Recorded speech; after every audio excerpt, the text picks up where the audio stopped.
What's up, guys? Another trade has broke. Tyler Motte goes back to the New York Rangers. He was acquired by the New York Rangers during the 2022 trade deadline. Now he's back with the Rangers again during the 2023 trade deadline. Ottawa, they received Julien Gauthier and a conditional 2023 7th round pick. So there's conditions with that, if I'm not mistaken, Luca, right?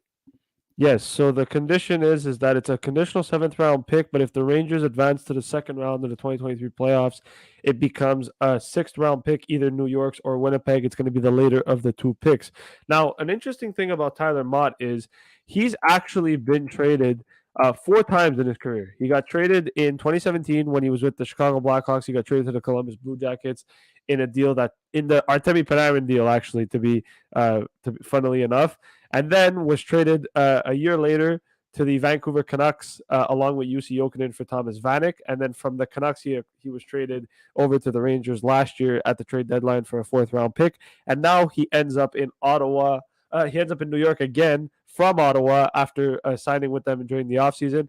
And it's for Julien Gauthier and a seventh round pick. Look, I'm going to be honest with you here. I look at Tyler Motte, and one of the things that's very interesting about Tyler Motte is he's an underrated player. Okay. He's a guy that I think is very good in the penalty kill. He plays a really good bottom six role for any team that he's with. You know, he's very good at providing depth for them, both defensively and offensively. And I think what's interesting is that, you know, he's already played for the Rangers. He knows the system. He's familiar with Gerard Gallant as well. I think they had I think they wanted to bring him back during the offseason last year, and they couldn't be able to do it. So what happened is that they let him go to Ottawa, and now they got him back. And listen, you know what? Like, I look at this deal. I think the Rangers came out a little bit on top here. I'm not saying it's a horrible deal, but I like Mott better than Julien Gauthier. I think Mott provides more than him. And so because of that, I think the Rangers win this deal, regardless of the sixth round pick. That's just magic beans at that point. But I think in terms, if we're looking at player for player, you know, I think Tyler Mott's the better player in terms of depth. And I think because of the familiarity he has with the Rangers and with Gerard Gallant, and we all know Gallant likes him anyways, he's going to provide some much needed depth for the Rangers' fourth line, which we know, according to reports, that Gallant has not been happy with. Well, he gets one guy that he's familiar with in Tyler Motte to do that. As for Ottawa, I mean, listen, they get a first round pick in Julien Gauthier. You know, he was drafted 21st overall in 2016. Hasn't panned out at the NHL level. You know, just hasn't really hit his stride yet. 9 points in 40 games this year, so similar to Tyler Motte in terms of points production. But I think what's interesting is that, you know, maybe in Ottawa he'll be given a better opportunity. You know, as we know, the Senators aren't going to make the playoffs this year, most likely. And I think with Ottawa, it's going to provide a little bit more of an opportunity for him. You know, he's familiar with Thomas Chabot. He's familiar with Matthew Joseph. He played with them in junior. So there is some familiarity there, but hopefully Julien Gauthier can find his stride. And I mean, what's interesting too is, you know, Gauthier is 25, Mott's 27. There isn't a huge difference in age. Julien Gauthier can still develop into potentially something. And as for, you know, Tyler Motte, I mean, he's a depth guy, but he does it really well. So I like this move for the Rangers. I think they did well for Ottawa. I mean, look, it's a project, but at the same time, you know, he's going to probably play on the third, fourth line for the Senators. It's going to provide a little bit of depth for them too, and they get a draft pick. I mean, it's not the highest draft pick, but it's a draft pick nonetheless. So, Well, as of no, right now, it's projected that Tyler Motte's going to be playing left wing on the fourth line with Goudreau and Lecision, Leshinshin. I don't know Lecision, if I pronounced that Jake properly. Lecision.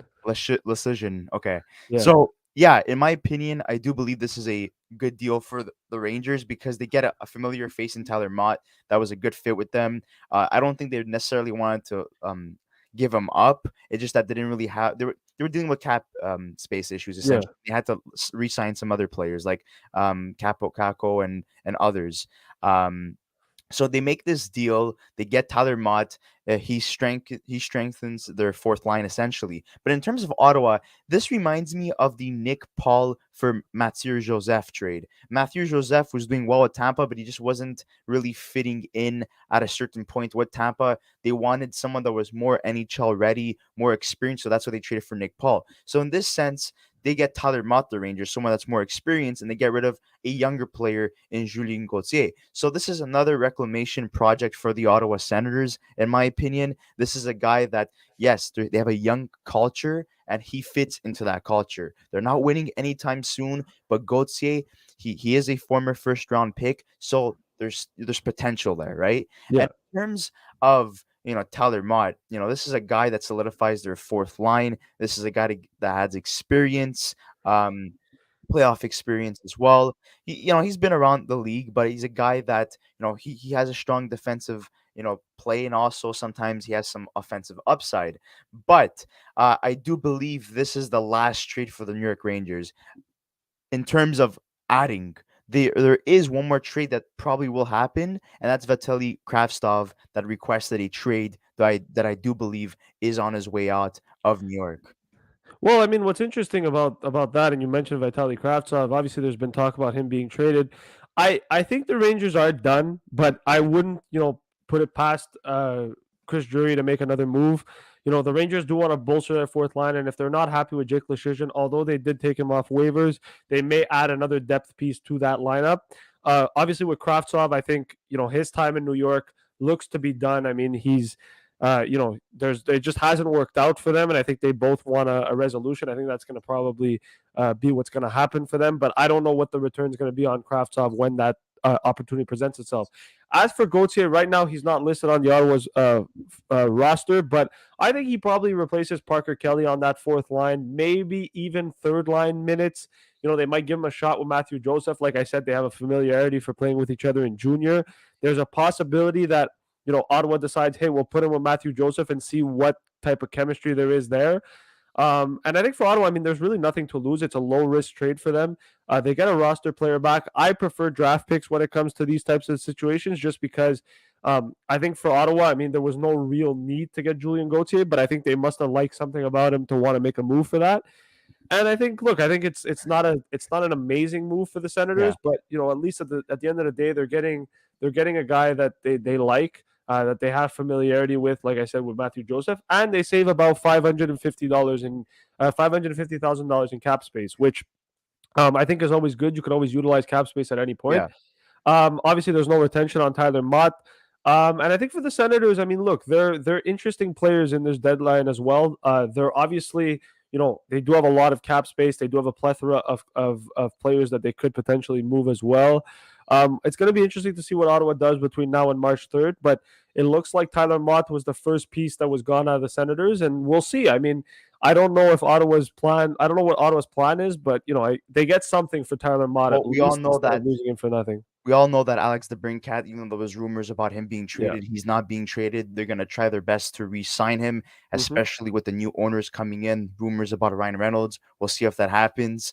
Not only that, Ottawa's been liquidating their team for years now. They don't really have much to give up. They're all young. These guys are all very young. Maybe Austin Watson could be a possibility to trade.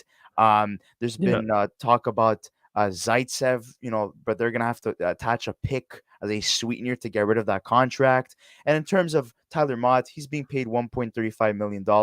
He goes to the Rangers, and Gauthier is only being paid 800K. It's like Yeah. pennies basically being exchanged in this at this point. The Ottawa Senators have a pretty good cushion in terms of cap space, so it wasn't really moving out pieces. It just basically they get a 7 round pick, they get a younger guy, they're gonna re-sign him. He's still fairly young. He's only 25 years old. So there's potential there. So Yeah. guys, make sure to like this video, subscribe to our channel if you haven't already, and please comment in the comment section below who won this trade, the New York Rangers or the Ottawa Senators, and what other moves do you see coming for both teams. We'll see you on the next episode of the Young Guns podcast. Thank you so much, guys, for tuning in.